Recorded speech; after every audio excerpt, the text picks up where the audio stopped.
Hello everyone, welcome to the Ranting Shop. It's me, Melissa, and today we're gonna be discussing Put a Ring on It, Season 4, Episode 9, Tuxes, Venues, and Decisions.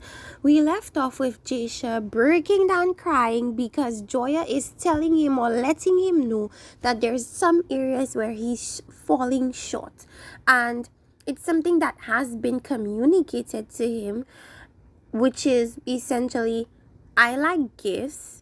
Give me a gift for myself, for me to enjoy. Let me know that you're thinking of me in a way where you're gonna give me a gift that benefits me. It doesn't have to benefit you. You don't have to be a part of the joy. You just have to do something for me for once. And then Jasha took it offensively, like, oh, you acting like I never do anything. Men always miss the point. When a woman tells them something to do more of, they never listen. The response is always tears. The response is always offend. They want to take offense. And it's like, instead of putting your ego in the way, why don't you remove that and simply listen? Like a lot of people are saying Jasha should have been taking notes, and I agree.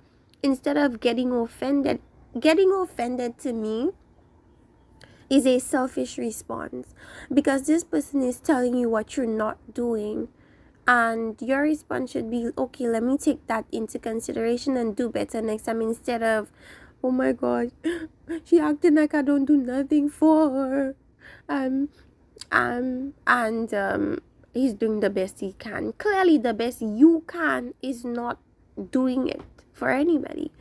So anyways, Dr. Stacy gets up, she goes, hugs them, and so on. She breaking down too. She's like, what can you do, Jasha, to ensure that you make her happy? Now, in my opinion, I feel like it's not up to the other partner to make you happy, but I also can understand the concept of, if you know your partner likes something and if you care for them, you would do that for them, or you would try your best to get that done for them. It's that simple.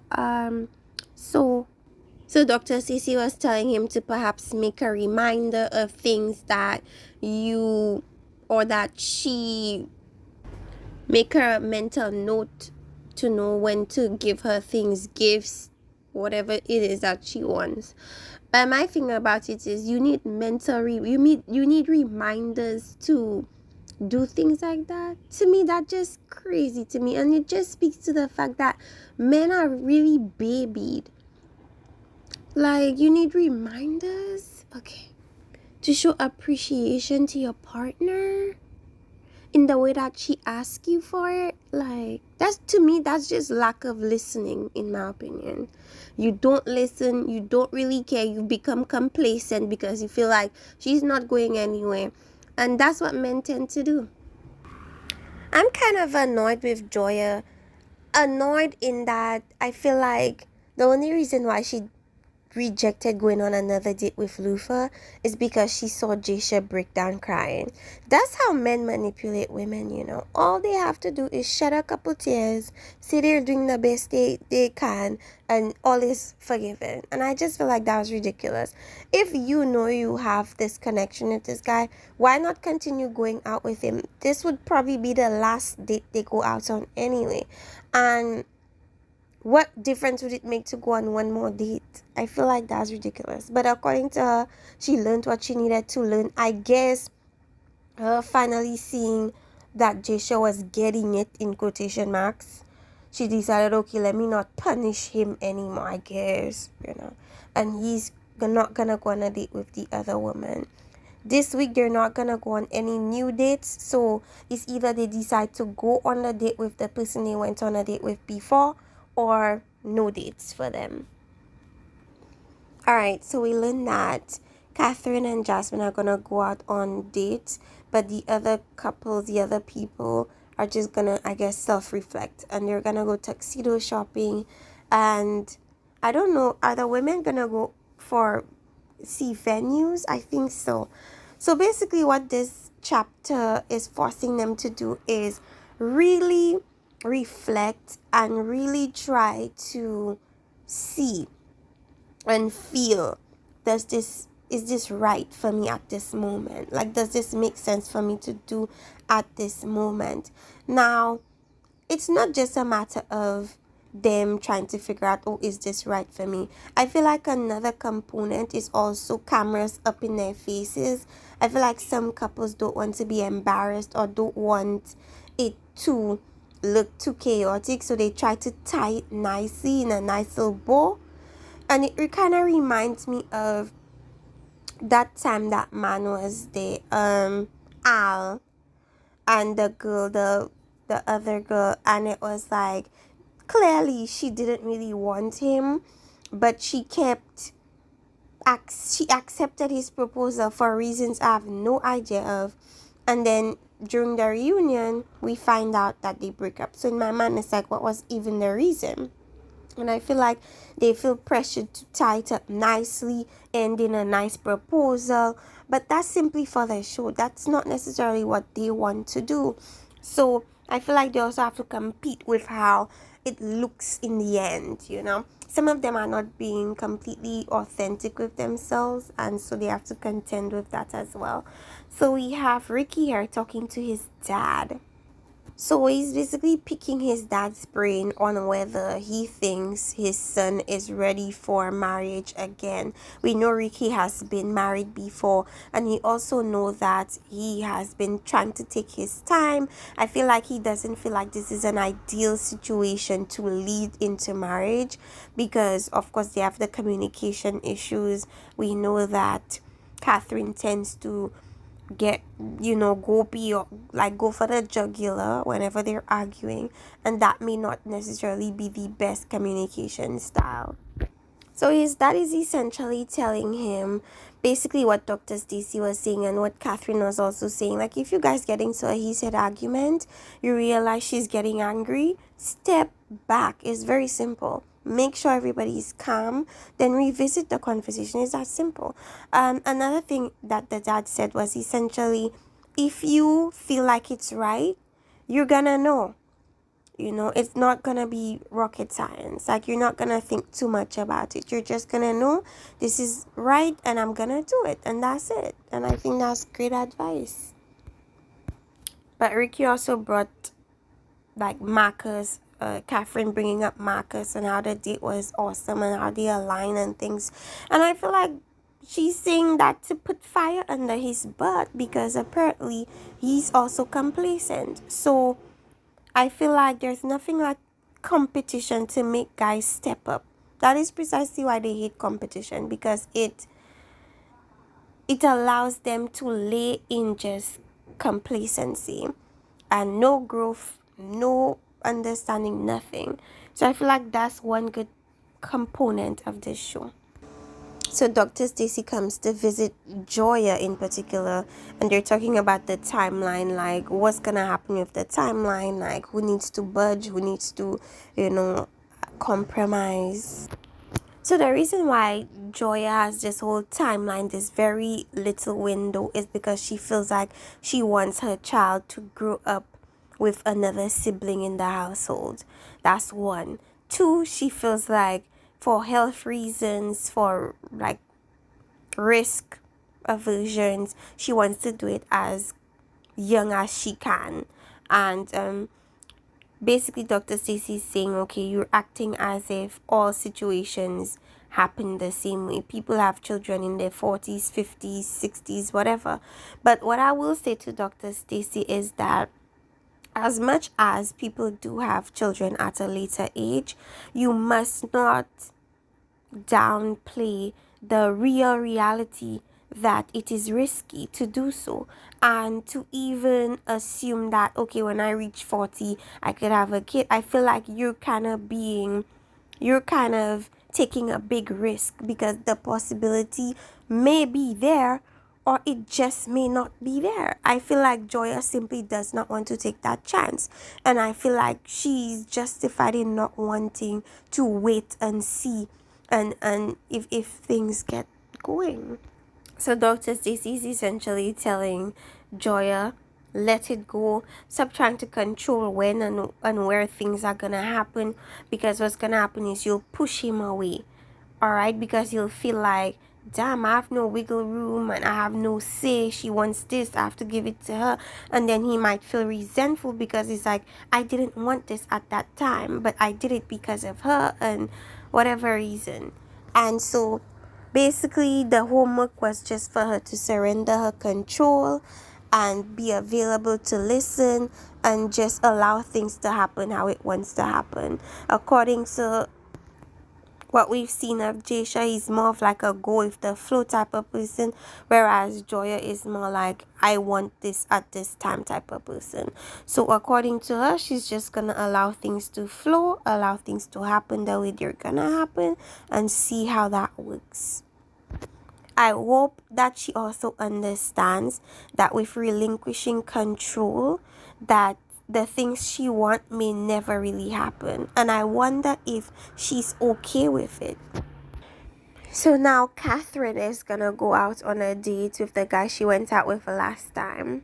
So I think the final date was the time that the couples have to decide whether they're gonna go on with their partner or continue dating that person. And so Catherine is like, well, she's gonna continue with Z, but she would like for the date to, be a part of her business or so on and so forth. So I think they're gonna be cool friends, and that's gonna just be that. It was never that deep anyway, and in my opinion, I don't see the attraction to Z, but it's not for me to see, it's for her to see, so good luck to her on that. Although Catherine is saying she doesn't want to marry him with the hope that he will start communicating with her, I feel like that's exactly what she will end up doing. So, people say a lot of stuff, but you have to watch what they are willing to accept. Yeah, he does have little, you see a bit of improvement here and there, but there's also the risk of reverting to how he was before, and that's just risks that you have to take. Anyways, the women all together are going to see venues. So the men are tuxedo shopping, and Zay's talking about, oh, he wore the tuxedo and it's something that he sees himself doing one day.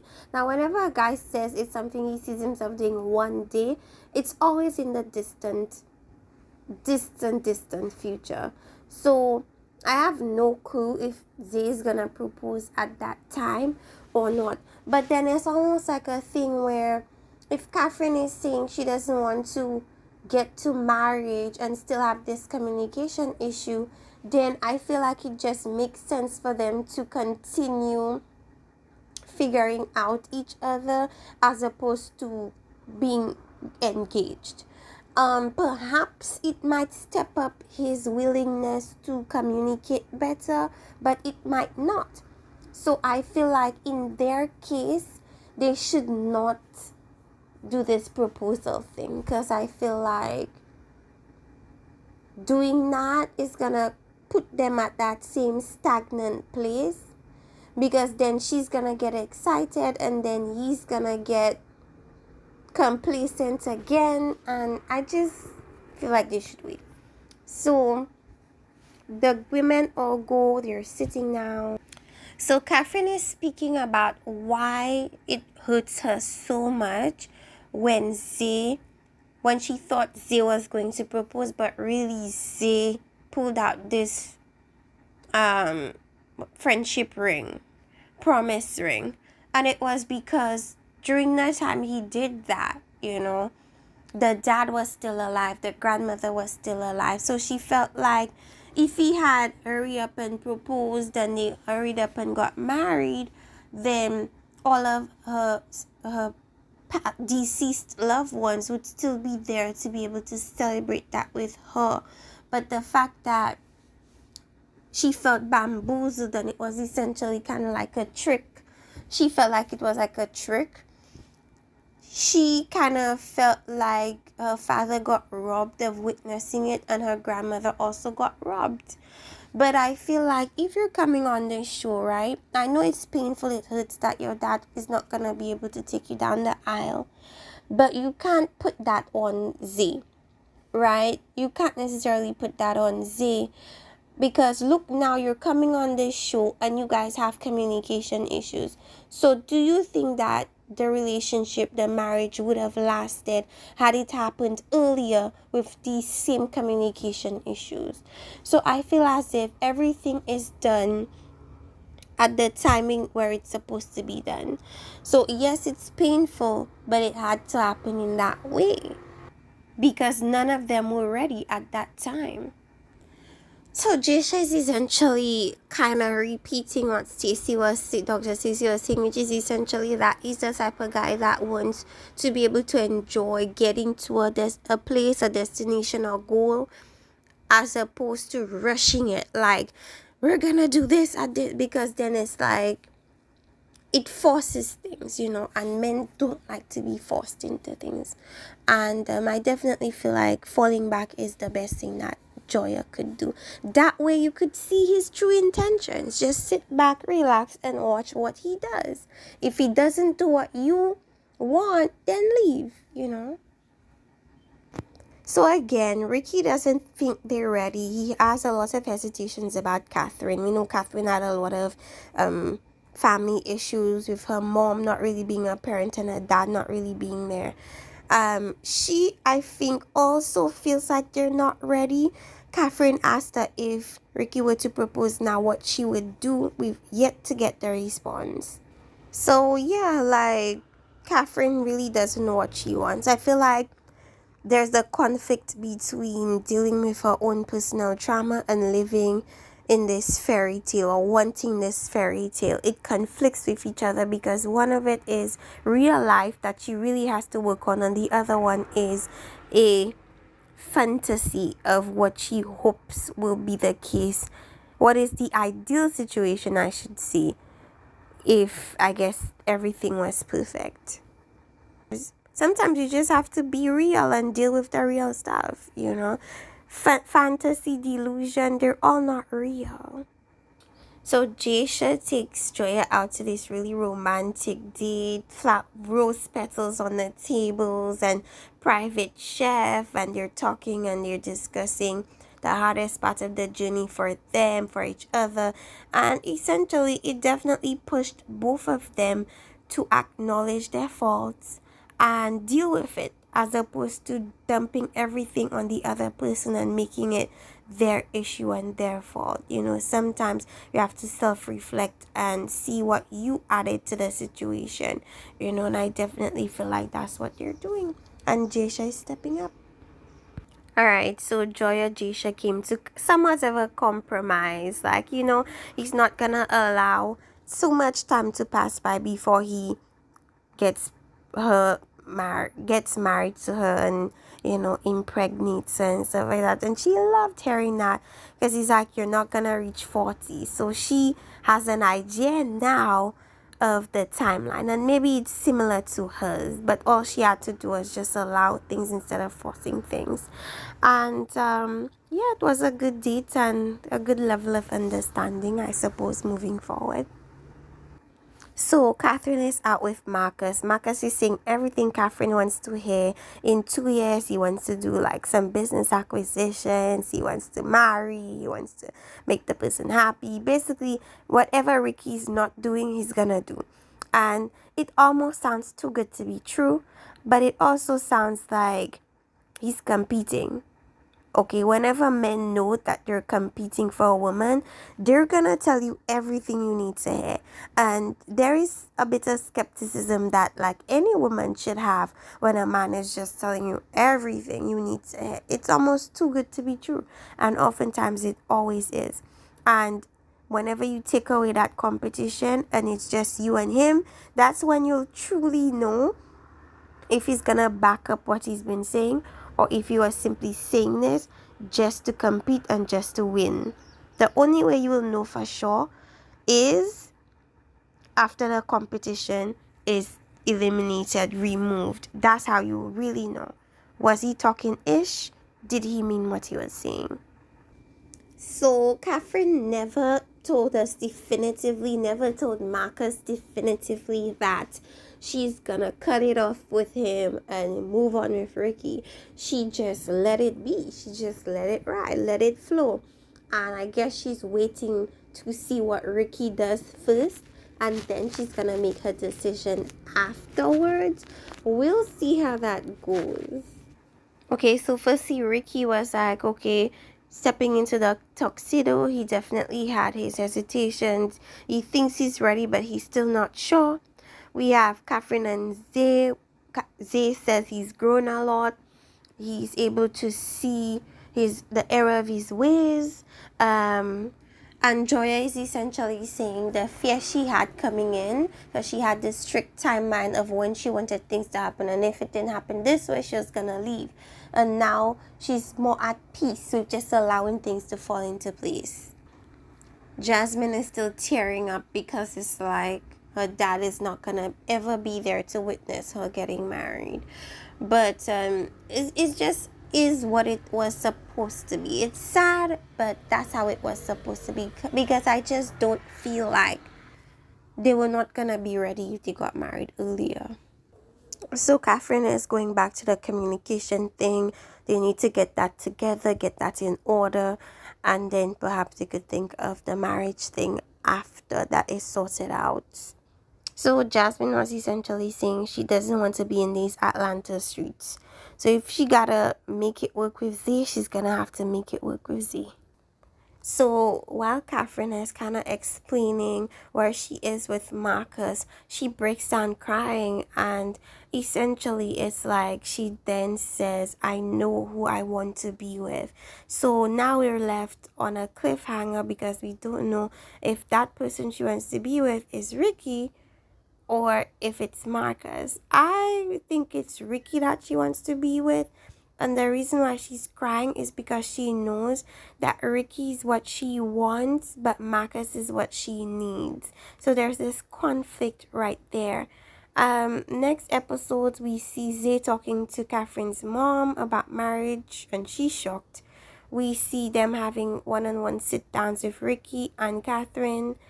And so we see Jasha talking to his dad. He's saying he's a little bit ready to get married, or he thinks he's a little bit more ready to get married. Either way, it doesn't seem like he's 100% ready, and for you to turn from I think I'm a little bit more ready to 100% ready on this timeline, it's just unrealistic. So if they do get married, and if she does propose, I would think it's more so the show than him really being ready to do that. But either way it goes, that's what I have for this episode. Let me know what you guys think about everything in the comment section. Like, subscribe, and see you guys next time. Bye bye.